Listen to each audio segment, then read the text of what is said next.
आजकल 25-35 साल के लड़कों में पेशाब की परेशानी क्यों बढ़ रही है? ओल्ड एज डिजीज माना गया है इसको, लेकिन अब जो मेरे पास रीसेंट केसेस आ रहे हैं ना, इट इज लाइक शॉकिंग। 25 से 30 वाले की अगर मैं रिपोर्ट करवाऊँ ना, आई have seen the is the enlargement of prostate gland.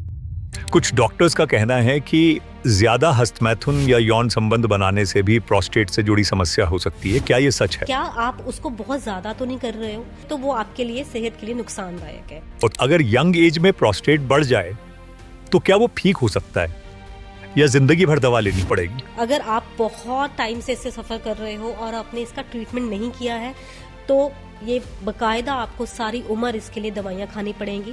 दवाइयाँ तो खानी पड़ेगी, साथ ही साथ आपको इसके लिए सर्जरी भी करवानी पड़ेगी। क्या ज्यादा समय तक बैठे रहना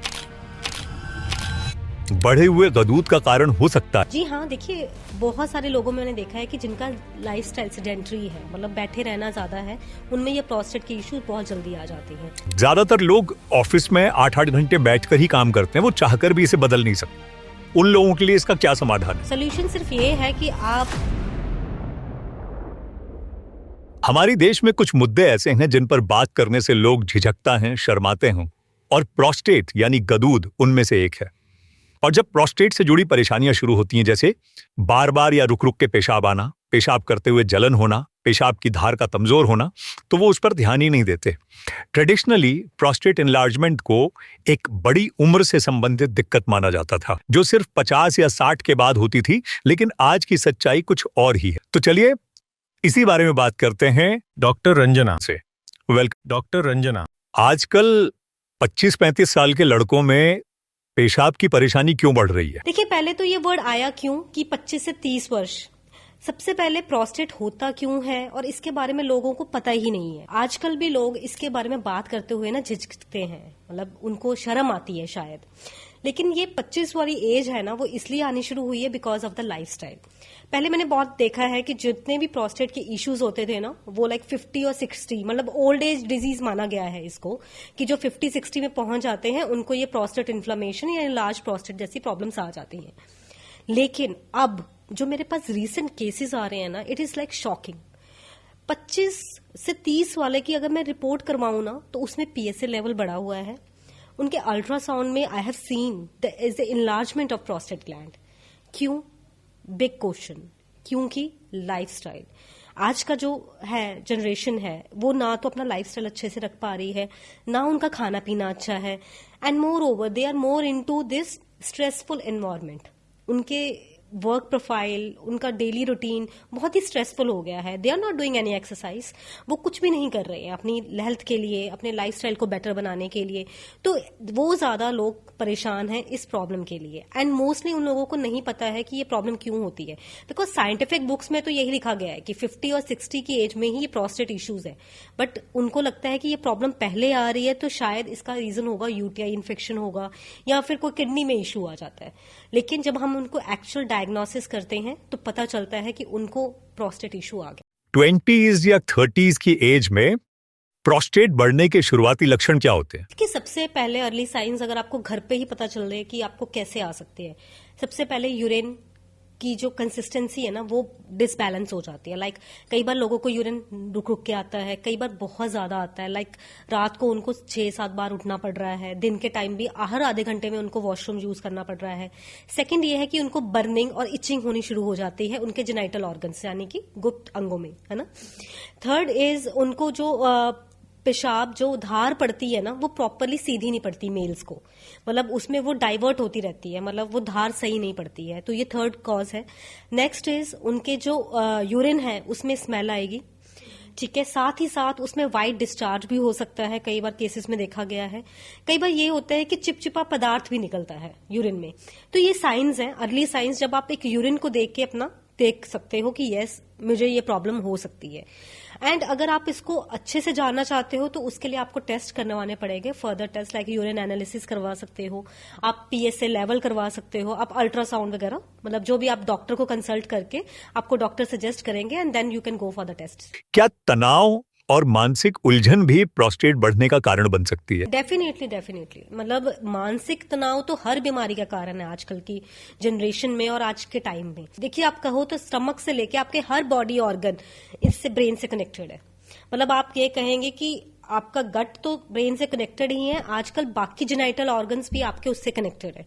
फॉर एग्जाम्पल जो स्ट्रेस है ना, हमारे आयुर्वेदा में कहा गया है कि ये जब वात की दुष्टि होती है, मतलब वात दोष बढ़ जाता है बॉडी में, तब ये स्ट्रेस आना शुरू हो जाता है, या मेंटल वीकनेस। और प्रोस्टेट भी ना वात और पित्त दोष की जब डिसबैलेंस हो जाता है तब ये प्रॉब्लम होती है।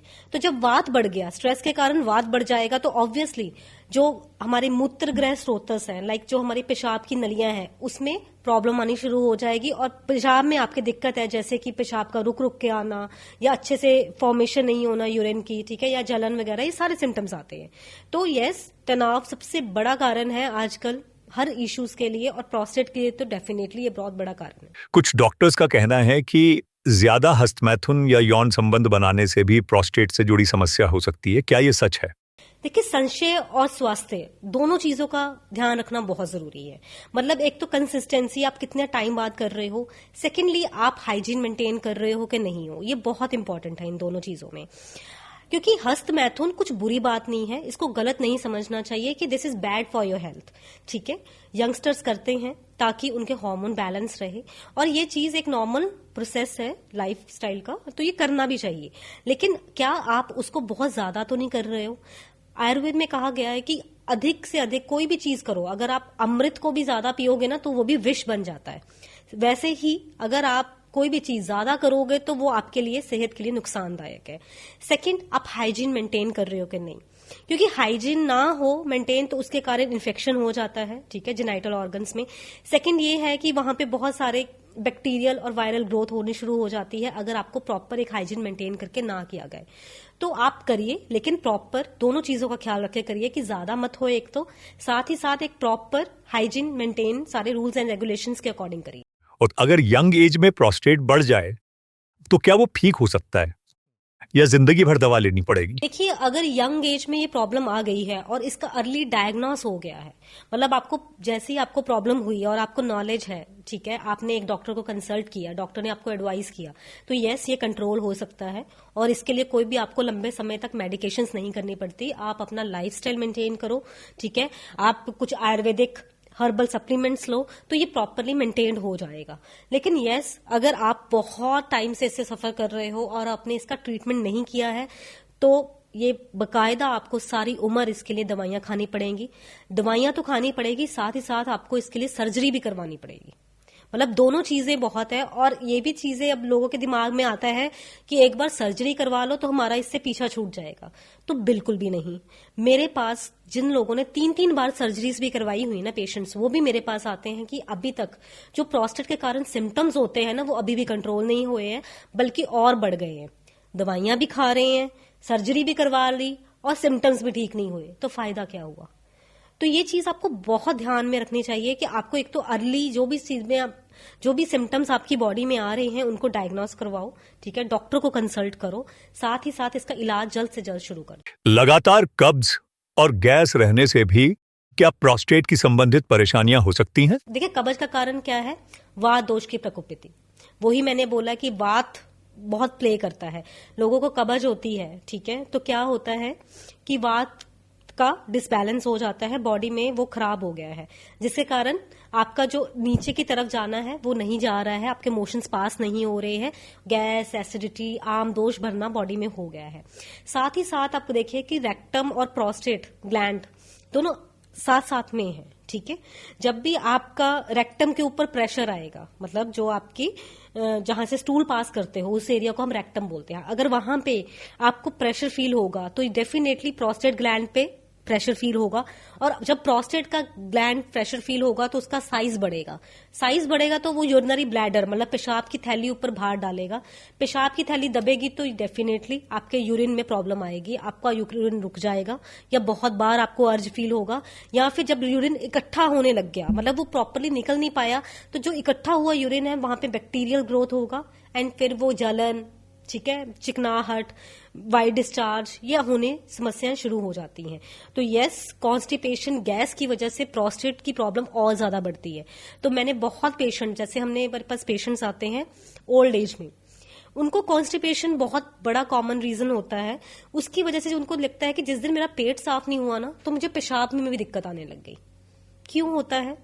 क्योंकि आपकी दोनों चीजें कनेक्टेड है, ठीक है। उस दिन, जिस दिन उसका पेट साफ है, उस दिन उनको प्रोस्टेट में कोई इश्यू नहीं आएगा, उनका पेशाब खुल के होगा, उनको कोई भी दिक्कत नहीं आएगी। लेकिन जैसे ही उनके पेट में कोई दिक्कत आई, जैसे ही उनका पेट साफ नहीं हुआ या उनको हल्की सी गैस एसिडिटी भी बन गई, तो उनको प्रोस्टेट में भी इश्यू आने लग जाएगा। क्या ज्यादा समय तक बैठे रहना बढ़े हुए गदूद का कारण हो सकता है? जी हाँ, देखिए बहुत सारे लोगों में मैंने देखा है कि जिनका लाइफस्टाइल सेडेंटरी है, मतलब बैठे रहना ज्यादा है, उनमें ये प्रोस्टेट के इश्यूज बहुत जल्दी आ जाते हैं। जैसे कि आप देखिए ड्राइवर्स होते हैं, ठीक है, आप आईटी लोग जो होते हैं बहुत टाइम तक वो बैठे रहते हैं लैपटॉप्स सिस्टम्स पे, ठीक है। आप देखिए स्टूडेंट्स जो बहुत टाइम तक कॉलेजेस में, लाइक जो यंगस्टर्स में प्रॉब्लम आ रही है, इसी कारण आ रही है क्योंकि उनका लाइफस्टाइल बहुत सेडेंटरी है, ठीक है। कोई भी एक्सरसाइज नहीं है, कोई भी फिजिकल एक्टिविटी है ही नहीं है। तो ये सेडेंटरी लाइफस्टाइल एक बहुत बड़ा कारण है कि प्रोस्टेट इश्यूज हो जाते हैं। बिकॉज सेडेंटरी लाइफस्टाइल के कारण क्या होता है, आपकी बॉडी में टॉक्सिन्स बनने स्टार्ट हो जाते हैं, बिकॉज आपकी ऑक्सीजन और वो प्रॉपरली मैनेज नहीं होते, आपके एंटीऑक्सीडेंट प्रॉपरली मैनेज नहीं होते, जिसके कारण ये प्रॉब्लम आनी शुरू हो जाती है। ज्यादातर लोग ऑफिस में 8-8 घंटे बैठकर ही काम करते हैं, वो चाहकर भी इसे बदल नहीं सकते। उन लोगों के लिए इसका क्या समाधान है? सोल्यूशन सिर्फ ये है कि आप 1 घंटे बाद ना अपनी चेयर से उठो, 2-3 राउंड्स लगाओ, फिर चेयर पे बैठ जाओ। This is a simplest solution. अगर आप हर घंटे बाद सिर्फ 2 राउंड, चाहे आप वॉशरूम के लिए चले जाओ, चाहे आप पानी पीने चले जाओ, आप कभी भी डेस्क पे अपनी बॉटल मत रखो, आप थोड़ा दूर रखो पानी की बॉटल, ताकि आप वहां पे जाके थोड़ा सा उठोगे, थोड़ी सी मूवमेंट होगी, मतलब आपकी बॉडी में गैसेस पास होने का एक मूवमेंट चलेगी, एक मोबिलिटी आएगी, जिसके कारण क्या है कि आपको थोड़ा सा रिफ्रेश भी हो जाओगे, थोड़ी सी मूवमेंट भी हो जाएगी और ये चीजों का आपको सोल्यूशन भी मिल जाएगा बिना कुछ ज्यादा किए। एक बार अगर प्रोस्टेट सिकुड़ जाए तो क्या वो दोबारा बढ़ सकता है? डेफिनेटली, अगर वो सिकुड़ जाता है, ठीक है, अगर आप प्रॉपर इसकी मेडिकेशंस लो, प्रॉपर इसकी एक्सरसाइज, जैसे कि कीगल एक्सरसाइज होती है, इसमें क्या करते हैं हम, कीगल एक्सरसाइज में जो आपका नीचे वाला हिस्सा होता है मेल्स का, उसको कंट्रैक्ट करते हैं बैठ के, ठीक है, फिर उसको रिलीज करते हैं। ये प्रैक्टिस 15-20 बार करनी होती है दिन में, ठीक है। तो आप ये करेंगे तो डेफिनेटली जो सिकुड़ा हुआ हिस्सा होता है वो दोबारा रिगेन हो जाता है। सेकेंडली, बहुत सारी आयुर्वेदिक जड़ी बूटियां भी हैं जिससे कि ये प्रॉब्लम ठीक हो जाती है, जैसे कि आप गोक्षुर ले सकते हो, ठीक है, पुनर्नवा है हमारे पास, वरुणा है, ऐसी बहुत सारी जड़ी बूटियां हैं जिसको लेने से दोबारा रीगेन और रीशेप हो जाता है प्रोस्टेट। एलोपैथिक या आयुर्वेदिक ट्रीटमेंट में से कौन सा इलाज बढ़े हुए गदूद के लिए बेहतर है? जी, ये सबसे बड़ा क्वेश्चन है एक्चुअली। मतलब मैं कहूंगी कि मेरे पास अगर 80% पेशेंट्स आ रहे हैं ना, वो आ रहे हैं जो क्रोनिक किस चीजों से सफर कर रहे हैं और जिनकी कोई ना कोई एक टैबलेट लगी हुई है प्रोस्टेट के लिए, लेकिन उसका सबसे बड़ा साइड इफेक्ट है सेक्सुअल वीकनेस, ठीक है। उनकी इरेक्शन में बहुत इशू आता है, उनका इरेक्टाइल डिसफंक्शन जरूर हो जाता है, साथ ही साथ उनका स्पर्म काउंट भी गिर जाता है और उनको प्रॉपर टाइमिंग के इश्यूज आते हैं। क्यों होता है? बिकॉज जितनी भी मॉडर्न मेडिसिन हैं उसमें होते हैं अल्फा ब्लॉकर्स। अल्फा ब्लॉकर्स क्या करते हैं कि आपके जो टेस्टोस्टेरोन लेवल्स को उसको ड्रॉप डाउन कर देते हैं, जिसके कारण आपको ये प्रॉब्लम आ सकती है। लेकिन जो ये मेडिकेशंस लेते हैं उनमें क्या होता है कि वो मेडिकेशन आपकी बॉडी में वात बढ़ा देती है।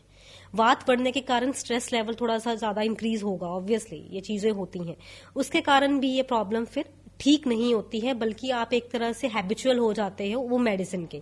एक दिन भी आपने वो टैबलेट नहीं खाई ना तो आपको यूरिन प्रॉपरली नहीं आएगा, आपका यूरिन रुक जाता है। बहुत सारे पेशेंट्स होते हैं ऐसे।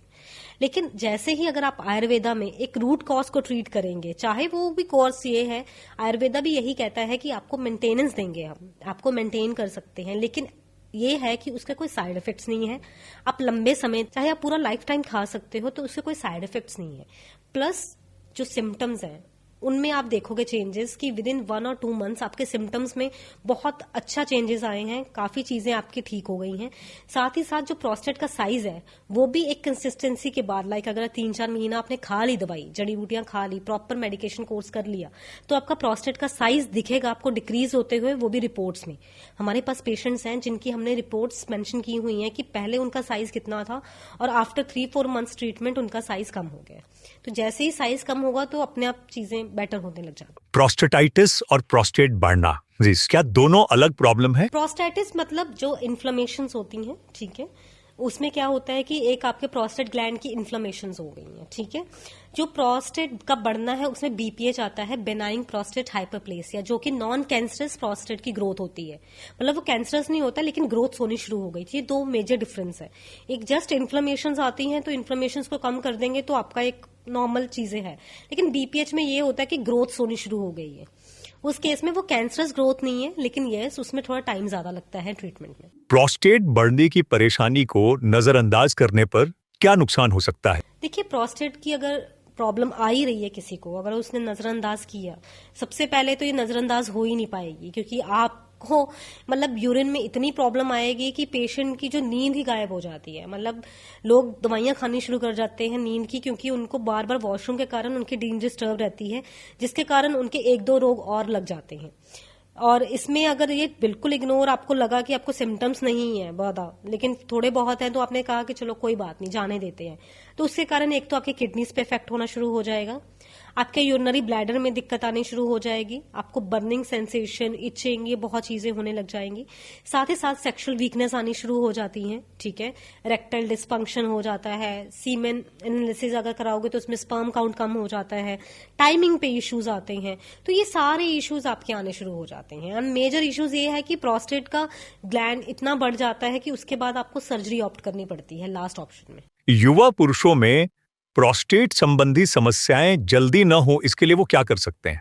देखिए, सबसे पहले तो जो 20 से 30 लोग हैं जो भी इस एज ग्रुप में है, पहले तो आप ये देखिए कि आपकी फैमिली में आपके फादर, आपके ग्रैंडफादर को किसी को प्रोस्टेट का इशू तो नहीं है।